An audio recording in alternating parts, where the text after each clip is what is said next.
पिछले वीडियो में हमने द्विघात समीकरण के बारे में विस्तार से चर्चा की थी कि द्विघात समीकरण किन्हें कहते हैं और द्विघात समीकरणों को किन किन विधियों से हल किया जाता है।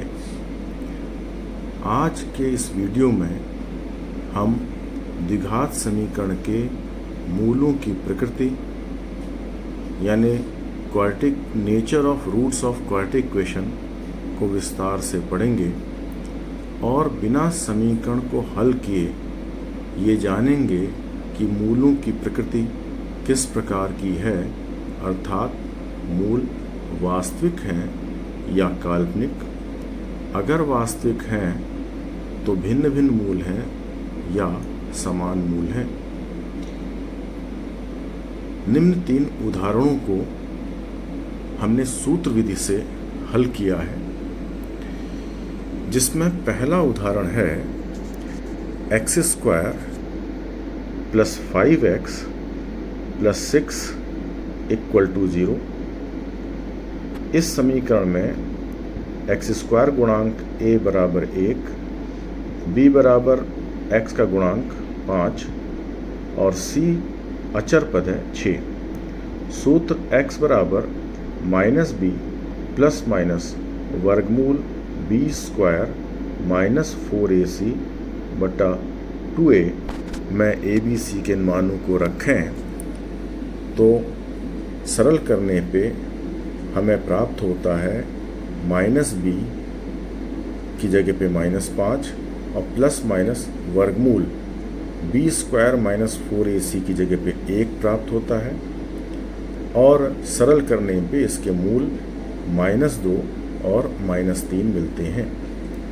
x के ये दोनों मान वास्तविक संख्याएं हैं और असमान संख्याएं हैं, मतलब भिन्न भिन्न संख्याएं हैं। समीकरण x² + 4x + 4 = 0 के मूलों को भी सूत्र विधि से यदि ज्ञात करें तो हमें प्राप्त होता है -b की जगह पे -4 और ± वर्गमूल b² - 4ac की जगह पे 0। तो x का मान निकलता है -4 ± वर्गमूल 0/2 अर्थात -2, -2। x के ये दोनों मान वास्तविक संख्याएं हैं और दोनों संख्याएं समान हैं। तो इस स्थिति में हम कहेंगे इस समीकरण के मूल वास्तविक हैं और समान हैं। तीसरे समीकरण x² + x + 1 = 0 को हल करने पर हमें b की जगह पे -1 और वर्गमूल b² - 4ac की जगह पे -3 प्राप्त होता है और x का मान -1 ± वर्गमूल -3/2 प्राप्त होता है। लेकिन वर्गमूल -3 काल्पनिक संख्या है, क्योंकि ऋणात्मक संख्या का मूल नहीं निकाला जा सकता है। इसी वजह से इस समीकरण में x का मान हम प्राप्त नहीं कर सकते हैं, तो हम कहते हैं इस समीकरण के मूल काल्पनिक हैं। अगर पहले समीकरण में आपने देखा होगा कि b² - 4ac का मान 1 निकला, अर्थात b² - 4ac 0 से ज़्यादा है। 0 से ज़्यादा संख्या का वर्गमूल एक वास्तविक संख्या होता है। तो इस समीकरण में b² - 4ac एक ऋणेतर संख्या है, जो कि एक वास्तविक संख्या है। जब इस संख्या को -5 में जोड़ा और घटाया गया तो हमें दो भिन्न भिन्न संख्याएं प्राप्त हुई। इसी वजह से हमें दो भिन्न भिन्न मूल प्राप्त हुए। दूसरे समीकरण में b² - 4ac 0 है, b² - 4ac 0 है, इसलिए वर्गमूल बी स्क्वायर माइनस 4ac का मान भी 0 है और -4 में जब प्लस माइनस 0 किया जाए, यानी 0 को -4 में जोड़ें या घटाएं, तो उत्तर -4 ही आएगा। इसी वजह से हमें दोनों समान मूल मिल रहे हैं। तीसरे समीकरण में बी स्क्वायर माइनस 4ac का मान -3 मिला है, जो कि ऋणात्मक संख्या है। ऋणात्मक संख्या का वर्गमूल हम लोग नहीं निकाल सकते हैं, इसीलिए हम कहते हैं कि यदि बी स्क्वायर माइनस 4ac ऋणात्मक है तो समीकरण के मूल काल्पनिक होंगे। बी स्क्वायर माइनस 4ac का मान ज्ञात करके निष्कर्ष ये निकला इन बातों का कि बी स्क्वायर माइनस 4ac का मान ज्ञात करके बिना मूल निकाले हम मूलों की प्रकृति को ज्ञात कर सकते हैं। बी स्क्वायर माइनस 4ac के इसी महत्व की वजह से इसे एक विशेष नाम दिया जाता है।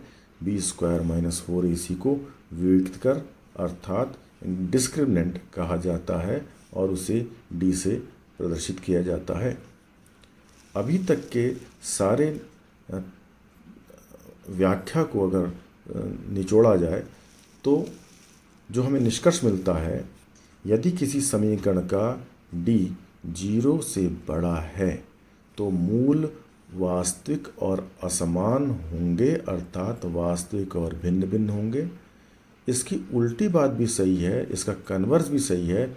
यदि समीकरण के मूल वास्तविक और असमान हैं तो उस समीकरण का d 0 से बड़ा होगा। दूसरी बात, यदि d का मान 0 है तो समीकरण के मूल वास्तविक और समान होंगे। इसी का कन्वर्स कहें कि यदि समीकरण के मूल वास्तविक और समान हैं तो d का मान 0 होगा। यदि d 0 से छोटा है तो मूल काल्पनिक होंगे, अर्थात मूल वास्तविक नहीं होंगे। इसी बात का कन्वर्स कहें तो हम कहेंगे यदि समीकरण के मूल काल्पनिक हैं तो उस समीकरण का d 0 से छोटा होगा। अब इसी बात की चर्चा हम लोग करें कि व्यंजक ax square plus bx plus c के गुणनखंड किए जा सकते हैं या नहीं किए जा सकते हैं। ये भी इस बात पर निर्भर करेगा कि ax square plus bx plus c के गुणनखंड हम लोग तभी कर पाएंगे यदि ax square plus bx plus c बराबर 0 समीकरण के मूल निकलेंगे या नहीं निकलेंगे। अर्थात यह बात भी कि ax square plus bx plus c के गुणनखंड होंगे या नहीं होंगे बी स्क्वायर माइनस 4ac अर्थात विविक्त कर के मान पर निर्भर करेगा। यदि द्विघात समीकरण ax square plus bx plus c बराबर 0 के मूल अगर भिन्न भिन्न होते हैं तो ax square plus bx plus c व्यंजक के दो रैखिक गुणनखंड किए जा सकते हैं। यदि द्विघात समीकरण के मूल समान हों तो व्यंजक ax square plus bx plus c एक पूर्ण वर्ग व्यंजक होगा, अर्थात इसके दोनों गुणनखंड समान होंगे। यदि समीकरण के मूल काल्पनिक होंगे तो ax square plus bx plus c के गुणनखंड नहीं किए जा सकते हैं। अर्थात सारी बातों का निष्कर्ष ये है कि द्विघात समीकरण में अगर d 0 से बड़ा है तो उसके गुणनखंड दो भिन्न भिन्न गुणनखंड किए जा सकते हैं।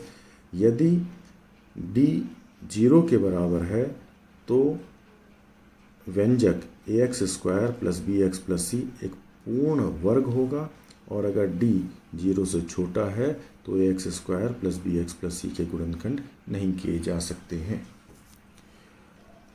अब कुछ प्रश्नों पे ध्यान दीजिए। बिना हल किए समीकरण ax square 4x square minus 12x plus 9 बराबर 0 के मूलों की प्रकृति ज्ञात कीजिए। यहाँ इस समीकरण की यदि तुलना ax square plus bx plus C से करें तो a बराबर 4 मिलेगा, b बराबर -12 और c बराबर 9 मिलेगा। d बराबर वियुक्त कर d बराबर b स्क्वायर माइनस 4ac अर्थात -12 का वर्ग माइनस 4 इंटू a की जगह पे a 4 और c की जगह पे 9 प्राप्त होगा। रखिए तो बराबर 144 माइनस 144 बराबर 0। क्योंकि यहाँ पर d का मान 0 मिला है, इसलिए हम कह सकते हैं कि इस समीकरण के मूल वास्तविक और समान है।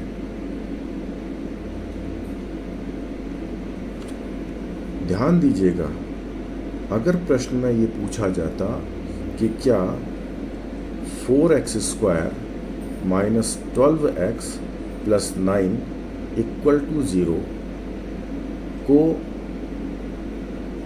रैखिक गुणनखंडों में व्यक्त किया जा सकता है या 4x square minus 12x plus 9 के रैखिक गुणनखंड किए जा सकते हैं, तो उस स्थिति में भी सारी वर्किंग यही रहेगी। बस लास्ट में आप लिखेंगे क्योंकि d बराबर 0 है इसलिए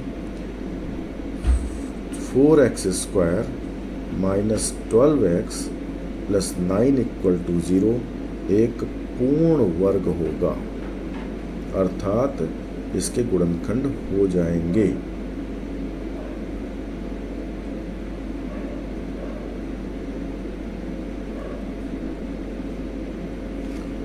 दूसरे समीकरण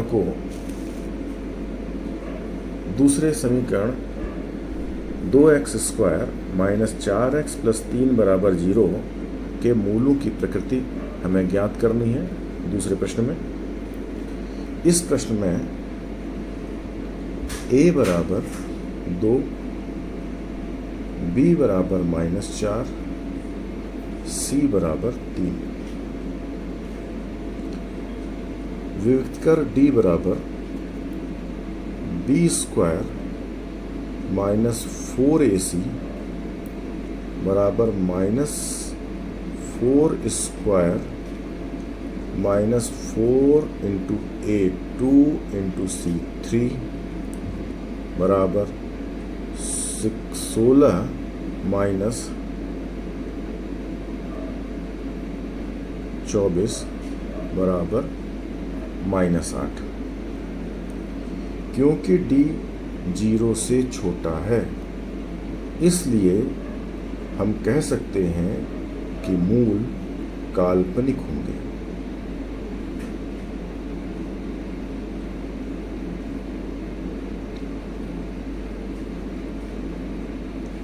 अगर इसी प्रश्न को इस तरह पूछा जाता कि क्या व्यंजक 2x square minus 4x plus 3 के रैखिक गुणनखंड किए जा सकते हैं, तो सारी वर्किंग ऊपर की तरीके से करेंगे और अंत में लिखेंगे क्योंकि d 0 से छोटा है इसलिए इस बहुपद 4x square minus 12x plus 9k गुणनखंड नहीं किए जा सकते हैं, रैखिक गुणनखंड नहीं किए जा सकते हैं।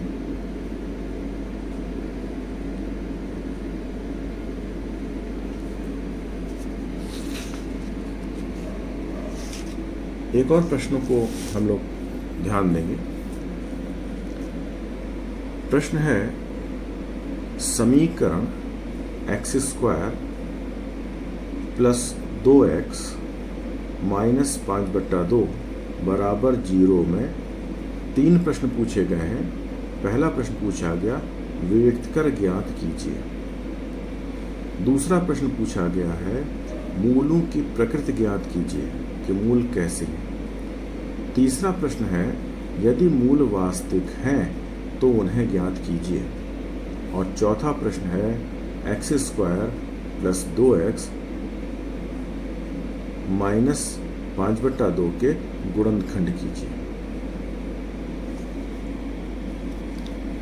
समीकरण है x square plus 2x minus 5/2 बराबर 0। अगर इसकी तुलना ax square plus bx plus c बराबर 0 से किया जाए तो a मतलब x स्क्वायर का गुणांक 1 है, b x का गुणांक प्लस 2 है, c अचर पद माइनस 5/2 है।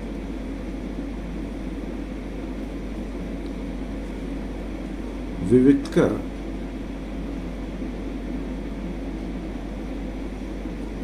d बराबर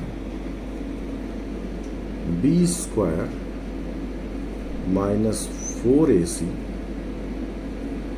b स्क्वायर 2 का square minus 4ac, 4 into a की जगह 1 इंटू c की जगह माइनस 5/2 बराबर 2 का वर्ग 4 माइनस माइनस को माइनस से गुणा करेंगे प्लस 2 से 4 को भाग देंगे 2 गुणे 5 10, तो हमको मिलेगा d बराबर 14। तो पहला आंसर तो हमारा निकल गया, हमसे विविक्तकर पूछा गया था वो हमने निकाल दिया। दूसरा प्रश्न है मूलों की प्रकृति ज्ञात कीजिए।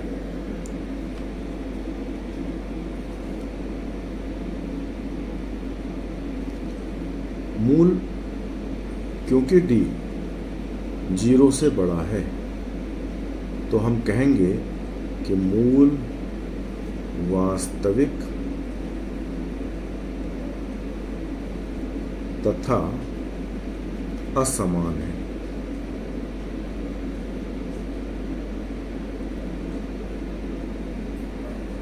तीसरा प्रश्न पूछा गया है कि यदि मूल वास्तविक है तो उन्हें ज्ञात कीजिए।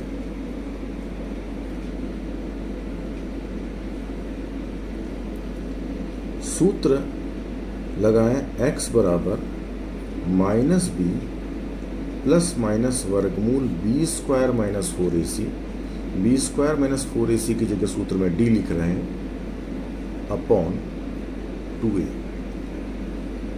माइनस b है 2 प्लस माइनस वर्गमूल d है 14 अपॉन 2 इंटू a है 1, तो निकला -2 प्लस माइनस वर्गमूल 14/2। मूलों को अलग अलग लिख रहे हैं। पहला मूल है -2 प्लस वर्गमूल 14/2 और दूसरा है -2 माइनस वर्गमूल 14/2, या माइनस कॉमन लेते हैं अंश से, तो अंश होगा माइनस ब्रैकेट में 2 माइनस वर्गमूल 14 पूरे बटा 2, कॉमा माइनस कॉमन लेंगे 2 प्लस वर्गमूल 14/2। तो ये दोनों हमारे आंसर आ गए, दोनों मूल आ गए। अब तीसरा प्रश्न है कि मूलों x² प्लस 2x माइनस 5 के गुणनखंड कीजिए। तो यदि हम जानते हैं ax²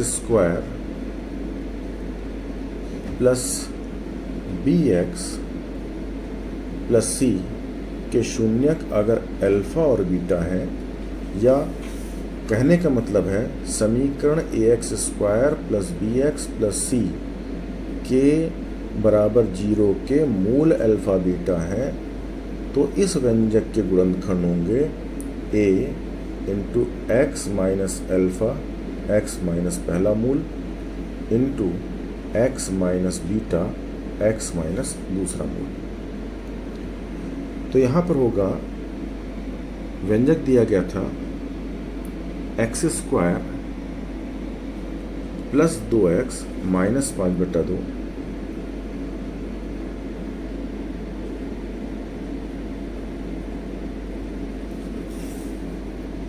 5/2। a यहाँ पर x² गुणांक 1 है, 1 लिख दिया। x माइनस अल्फा पहला मूल लिखते हैं, पहला मूल है ये लिखा हुआ है, इसको अगर यहाँ पर रख दिया जाएगा तो हमारा उत्तर आएगा x प्लस 2 माइनस वर्गमूल 14/2। ये पहला गुणनखंड होगा। दूसरा गुणनखंड होगा x माइनस बीटा, बीटा दूसरा मूल हमारे पास ये है, तो माइनस बीटा की जगह पे इसको अगर हम रखें, अगर माइनस और ये क्योंकि माइनस है तो माइनस इंटू माइनस प्लस हो जाएगा, तो हो जाएगा प्लस 2 प्लस वर्गमूल 14/2। ये दो इसके गुणनखंड होंगे। तो इस प्रश्न में हमने काफ़ी विस्तार से चर्चा की है, इस प्रश्न में हमने काफ़ी विस्तार से चर्चा की है कि समीकरण का हमने विवेक कर भी निकाला है, मूलों की प्रकृति भी जानी है, और मूल अवास्तविक है तो उन्हें निकाला भी है और गुणनखंड भी किया। एक बात को ध्यान में रखिएगा कि दो समीकरणों को तुलना करें। पहला समीकरण है जो इसी प्रश्न में था, वो है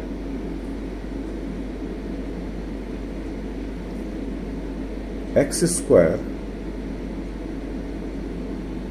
प्लस 2x माइनस 5/2 बराबर 0, और दूसरा समीकरण है 2x² प्लस 4x माइनस 5 बराबर 0।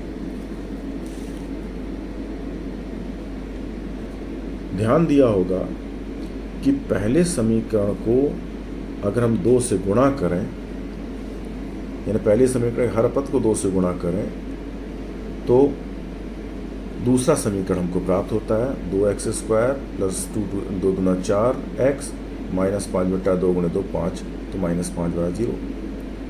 इन दोनों समीकरणों का हल एक ही होगा, यानी अभी हमने पहले समीकरण का जो हल निकाला है वही दूसरे समीकरण का भी होगा। दोनों समीकरणों के मूलों की प्रकृति सेम होगी, यानी अगर इस प्रश्न में हमने कहा था, इस पहले समीकरण को भी हमने हल किया था, इसमें कहा था मूल समान और मूल वास्तविक और भिन्न भिन्न है, तो इस समीकरण के भी मूल वास्तविक और भिन्न भिन्न है, लेकिन दोनों समीकरणों का विविक्तकर भिन्न भिन्न होगा। तो यहाँ विविक्तकर क्या होगा दोनों का? दोनों समीकरणों का मूल समान होंगे,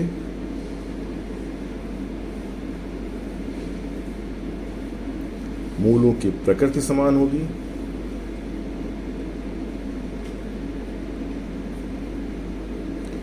लेकिन विविक्तकर दोनों समीकरणों का भिन्न भिन्न होगा और साथ ही दोनों व्यंजकों का गुणनखंड भी भिन्न भिन्न होगा।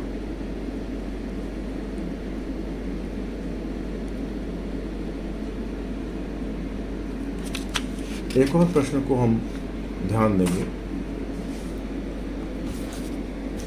प्रश्न है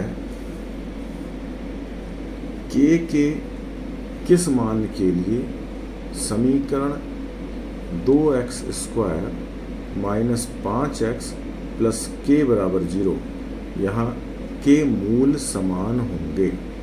ध्यान दीजिएगा, यहाँ a बराबर 2 है, b बराबर -5 है और c बराबर प्लस k है। तो ये k का क्या मान होगा?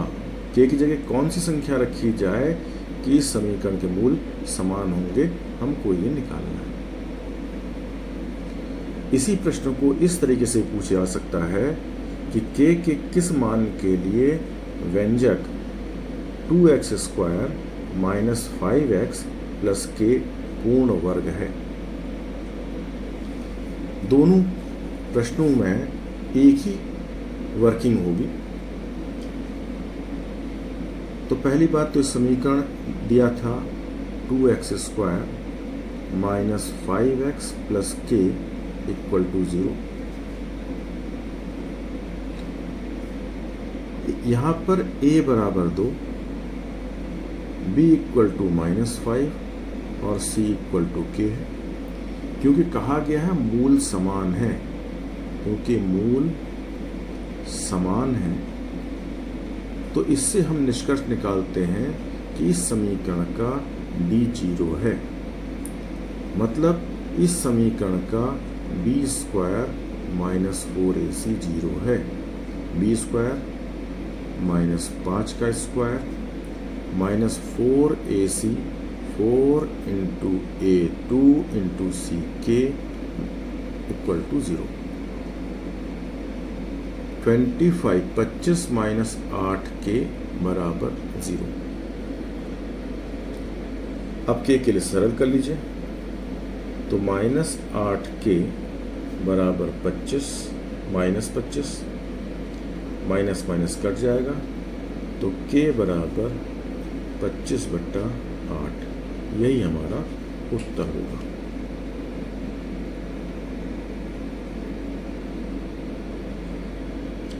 अगला प्रश्न है p के किस मान के लिए समीकरण px square plus 3x plus 2 equal to 0 के मूल वास्तविक हैं। देखिए, मूल वास्तविक तो दो स्थितियों में होता है, मूल वास्तविक और भिन्न भिन्न, और मूल वास्तविक और समान। एक स्थिति में d 0 से बड़ा होता है, एक स्थिति में d 0 के बराबर होता है।